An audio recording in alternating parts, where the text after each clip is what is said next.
Ongole CM సభకు మాగుంట రాలేదు. మద్దిశెట్టి కూడా ముఖం చాటేశారు. కనిగిరి మాజీ ఎమ్మెల్యే కదిరి కూడా దూరంగా ఉన్నారు. సిద్ధా రాఘవరావు కనిపించలేదు. ఇంతమంది డుమ్మా కొట్టడం వెనుక ఈక్వేషన్స్ ఏంటి? సీఎం కార్యక్రమానికే దూరంగా ఉన్నారంటే రీజన్ ఏంటి? వైసీపీ అధిష్టానం ఇదే విషయమై ఆరా తీసింది. దీనికి సంబంధించిన మరింత సమాచారాన్ని మా కరెస్పాండెంట్ సురేష్ అందిస్తారు.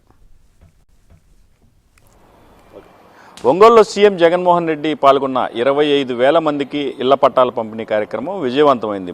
ఒంగోలు ఎమ్మెల్యే మాజీ మంత్రి బాలినేని శ్రీనివాసరెడ్డి ఆధ్వర్యంలో జరిగిన ఈ కార్యక్రమానికి ప్రకాశం జిల్లాకు సంబంధించిన ముఖ్యమైన వైసీపీ నేతలతో పాటు మంత్రులు, ఎమ్మెల్యేలు కూడా హాజరయ్యారు. జిల్లాకు చెందిన మంత్రి ఆదిమూలపు సురేష్, మేరుగు నాగార్జునతో పాటు ఎమ్మెల్యేలు అన్నా రాంబాబు, కుందూరు నాగార్జున రెడ్డి, కరణం బలరాం తదితరులందరూ హాజరయ్యారు. అయితే ఈ కార్యక్రమానికి ప్రస్తుతం వైసీపీ ఒంగోలు సిట్టింగ్ ఎంపీగా ఉన్న మాగుంట శ్రీనివాసరెడ్డి డుమ్మా కొట్టడం తీవ్ర చర్చనీయాంశంగా మారింది. అయితే వైసీపీకి సంబంధించి అటు సీఎం హాజరయ్యే కార్యక్రమానికి పార్టీ నుంచి తనకు ఎటువంటి ఆహ్వానం లేదని, కేవలం అధికారుల వైపు నుంచి మాత్రమే ఆహ్వానం ఉన్న నేపథ్యంలో ఆయన హాజరు కాలేదని ఆయన సన్నిహితులు చెప్తున్నారు. అయితే ఒంగోలు ఎంపీగా సిట్టింగ్ స్థానాన్ని కొనసాగించలేమని వైసీపీ అధిష్టానం మాగుంటకు స్పష్టం చేయటం, ఎంపీగా చెవిరెడ్డి భాస్కర్ రెడ్డి పేరును ఖరారు చేయనున్న ప్రచారం నేపథ్యంలో ఆయన ఇటీవల కొంతకాలంగా పార్టీ కార్యక్రమాలకు దూరంగా ఉంటూ వస్తున్నారు. అయితే ఆయన సన్నిహితులు కూడా వైసీపీ టికెట్ రాని పక్షంలో ఆయన పార్టీని వీడి టీడీపీలో చేరే అవకాశాలు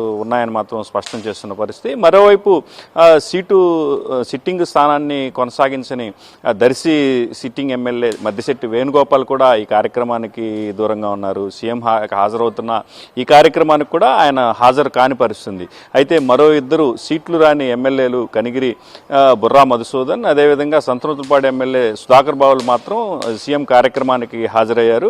అదే కనిగిరికి సంబంధించిన మాజీ ఎమ్మెల్యే కదిరి బాబురావు కూడా కనిగిరిలో అందుబాటులో ఉండి కూడా సీఎం కార్యక్రమానికి హాజరు కాలేదు. ఆయన ముఖ్య సన్నిహితులతో ఓ కార్యక్రమాన్ని ఏర్పాటు చేశారు. భవిష్యత్తు కార్యాచరణపై సమాలోచనలు జరిపి త్వరలో ఓ నిర్ణయం తీసుకుంటామని మాత్రం చెప్పారు. అయితే కార్యక్రమానికి వైసీపీకి చెందిన మాజీ మంత్రి సిద్ధా రాఘవరావు కూడా హాజరు కాకపోవడం తీవ్ర చర్చనీయాంశంగా మారింది. అయితే ఆయన అనారోగ్య కారణాలతోటే సీఎం కార్యక్రమానికి హాజరు కాలేదని ఆయన కుటుంబ సభ్యులు చెప్తున్నారు. ఆయన కుమారుడు సిద్ధా సుధీర్ కుమార్ ఎవరైతే ఉన్నారో టీటీడీ ట్రస్ట్ బోర్డు మెంబర్గా కూడా ప్రస్తుతం ఉన్నారు. ఆయన సీఎం కార్యక్రమానికి హాజరయ్యారు. హెలిప్యాడ్ వద్ద ఆయనకు స్వాగతం పలికిన పరిస్థితి. మొత్తం మీద ప్రకాశం జిల్లాకు సంబంధించి ఈరోజు ఏదైతే సీఎం కార్యక్రమానికి సంబంధించి మాగుంట హాజరు కాలేదో అది తీవ్ర చర్చనీయాంశంగా మాత్రం మారింది. అటు మాగుంట అడుగులు ఏ విధంగా ఉండబోతున్నాయి, మాగుంట నెక్స్ట్ స్టెప్ ఏంటనే విషయాల్లో మాత్రం రాజకీయంగా సంచలనంగా మారిన పరిస్థితి.